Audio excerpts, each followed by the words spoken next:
Good morning. తెల్లవారిందండి. మేల్కొన్నారా? దేవుని వాక్యం వినడానికి సిద్ధంగా ఉన్నారా? ఇప్పుడు మేల్కోవడం ఏంటండి? ఎప్పుడో మేల్కొని ఉండాలి. ఈ పాటికి మీరు సిద్ధంగా ఉండాలి. కొంతమందికి నైట్ డ్యూటీస్ ఉంటాయి, అందుకని పొద్దున్నే లేవరు కదా. అందుకోసం అందరికీ అనుకూలంగా ఉండడానికి 6 గంటలకి పెడుతున్నాను. నేను సిద్ధమే దేవుని వాక్యం అందించడానికి. అదీ కాక దేవునితో మాట్లాడుకోవాలి, ప్రార్థించుకోవాలి. ఆ తర్వాత చెప్పే వాక్యం వినటం ముందు మీకు నీ దేవునికి సంబంధం ఉంటే ఆధ్యాత్మికంగా మనం సిద్ధులుగా ఉంటాం. ప్రార్థన. పరిశుద్ధుడా, నీకు వందనములయ్యా. గొప్ప నామాలను ధ్యానిస్తుండగా ఎంత గొప్ప దేవుడవని గుర్తించి నిన్ను స్తుతిస్తున్నాము. మా కొరకు నాయన నీ గొప్పతనాన్ని, నీ మహిమను, నీ సింహాసనాన్ని వదిలి నాయన ఈ లోకానికి వచ్చి మా కొరకు నీతిగా మారావని, మమ్మును పరిశుద్ధపరచుటకు, నీవు మా అవినీతిని కొట్టివేయుటకు, మా పాపముల నుండి మమ్మల్ని విడిపించుటకు నీ రక్తాన్ని చిందించి మా రోగాలను స్వస్థపరచుటకు, మా శాపాన్ని కొట్టివేయుటకు, మమ్మును బలపరచుటకు, నీ రాజ్య వారసులుగా చేసుకొనుటకు, పరిశుద్ధపరచుటకు నీవు చేసిన యాగమును బట్టి నీకు స్తుతులు చెల్లిస్తున్నాం. నీ నామాన్ని ఘనపరుస్తున్నాం. మాతో మాట్లాడమని క్రీస్తు నామంలో అడుగుచున్నాము తండ్రి. ఆమెన్. దేవునికి స్తోత్రం. ఎలా ఉన్నారండి? బాగున్నారా? ఈ మధ్య వాక్యాన్ని మీకు చెప్పుకుంటూ పోతూ మిమ్మల్ని ఎలా ఉన్నారు అని అడగటానికి సమయం మరి కొద్ది నిమిషాలే. మనం ఉదయం ధ్యానిస్తున్నాం. మీకు చాలా పనులు ఉంటాయి, తొందరగా ఉంటారని మీరు కల్వరి ప్రతిధ్వనిలో కలుసుకోండి. ఏ దేవుని నామాలను, హిబ్రూ నామాలను మనం ధ్యానిస్తున్నాం? మీరు క్రమంగా వీక్షిస్తున్న వారైతే వెనక్కి వెళ్ళి గత వారాల్లో మీరు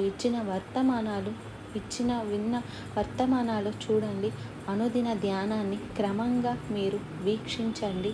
ఎంతో గొప్ప ఆశీర్వాదం పొందుకుంటారు.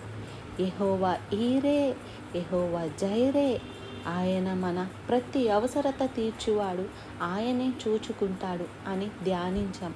ఆ తర్వాత యెహోవా రూఫీ, ఆయనే మనల్ని స్వస్థపరిచేవాడు. నిన్ను స్వస్థపరచు యెహోవాను నేనే అన్నాడు. యెహోవా షాలేం, ఆయనే మనకు సమాధానం అనుగ్రహించేవాడు. యెహోవా షమ్మా, ఆయన మనతో ఉండేవాడు, తన సన్నిధిని మనకి ఇచ్చేవాడు అని ధ్యానించాం. యెహోవా నిస్సి, ఆయనే మన ధ్వజము, మనకు విజయం ఇచ్చేవాడు అన్నది ధ్యానించాం.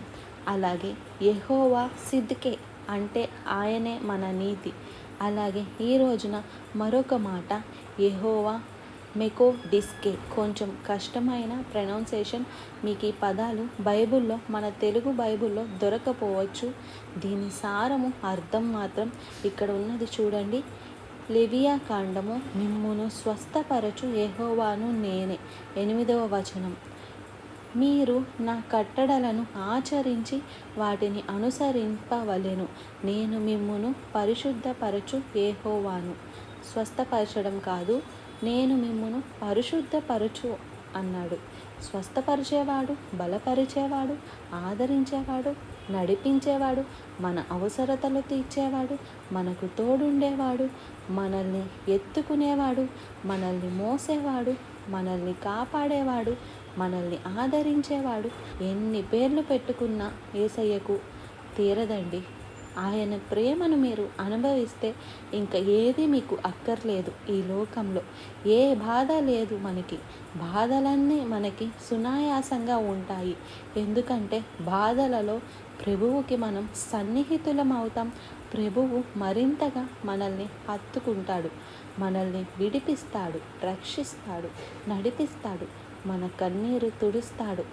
ఇంత మంచి యేసయ్యను ఎందుకు నమ్ముకోరు మీరు? ఇంకా నమ్ముకున్నారా? మేము నమ్ముకున్నామండి అంటున్నారు. దెయ్యాలు కూడా నమ్ముతున్నాయి అంట, వణుకుతున్నాయంట. కానీ నమ్మి దేవుని మీద ఆధారపడుతున్నావా? నమ్మావని నీవు దేవుని విషయంలో, అన్ని విషయాల్లో మరే సందేహం లేకుండా నీవు దేవునికి లోబడుతున్నావా? ఆయన మనల్ని పరిశుద్ధపరిచే దేవుడు. మనం పరిశుద్ధపరచబడాలని ఆశపడుతున్నాం, కానీ పరిశుద్ధపరచబడాలంటే నేను మిమ్మును పరిశుద్ధపరచు యెహోవాను, ఎప్పుడు మీరు నా కట్టడలను ఆచరించి వాటిని అనుసరింపవలెను.